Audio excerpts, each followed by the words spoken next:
Oh, ikaw. Ikaw ba yung klase ng tao na mahilig magpabara sa isang tindahan? Kung ganyan ang ugali mo, panoodin mo tong video ko at para sa'yo to. May mga customer talaga na hindi ko naiiwasang manggigil ako. Doon sa mga customer na bibili ng candy, bibili sa'yo na halagang 5 piso. Tapos, ang pera, 500 at 1,000.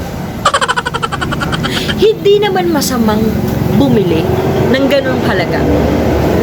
Pero kung bibili ka ng ganung halaga, sana medyo maliit naman yung ibayad mo para masuklian ka ng tindera. Katwiran pa nila ganito. Pag bumili sila ng halaga 5 piso, tas ganun kalaki yung pera nila, sasabihin pa ganito, nagtindahan ka pa kung wala kang barya. Nagigigil ako sa mga ganyang klase ng customer. Parang ang sarap sagutin na, bumili ka pa. Ang laki naman ng pera mo. Nagpapabarya ka lang eh. Diba? Obvious na nagpapabarya. Anong tingin nyo sa tindahan? Bangko na hindi nauubusan ng barya? Hindi nauubusan ng pera? Kung sa jeep nga, nakikiusap pa ang driver na barya lang po sa umaga, ganon din kami mga tindera. Sana barya lang. Okay lang kung malaki ang ibabayad mo, kung medyo malaki naman din ang bibili mo.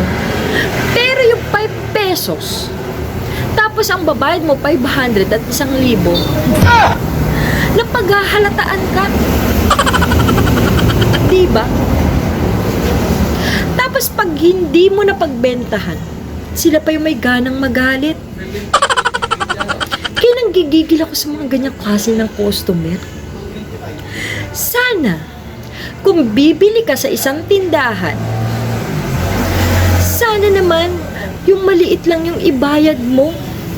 Kung ganong halaga lang pala ang gusto mong bilhin. At eto pa yung iba, nanggigigil din ako sa mga ganitong style.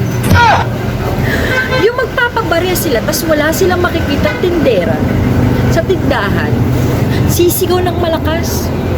Siyempre tindera ka, kahit busy ka sa gawaing bahay, lalabas ka para makapagbenta. At kung busy ka naman sa tindahan, aasikasuhin mo ang customer kasi ang mga tindera gusto niya na nakakabenta sila. Tapos paglabas mo, sasabihin sa'yo, ate, pabarya po. Naiinis ako sa mga ganyang klaseng customer. Yung nagmadali kang lumabas kasi akala mo bibili, tapos yung pala magpapabarya lang. Wala nang ang tindera sa tindahan, inistorbo mo pa sa gawain niya para lang pabarya. Tapos pag hindi ka nabaryahan, ikaw pa ang galit. So ibig sabihin pala ang tindahan para sa'yo, pag ikaw ay nagpabarya, dapat laging may barya. Eh di ikaw na magtindahan kung gano'n ang ugali mo. Diba? Kaya sana baguhin mo yung ganyang ugali mo. Okay? For today's video ay ayun lang. Bye.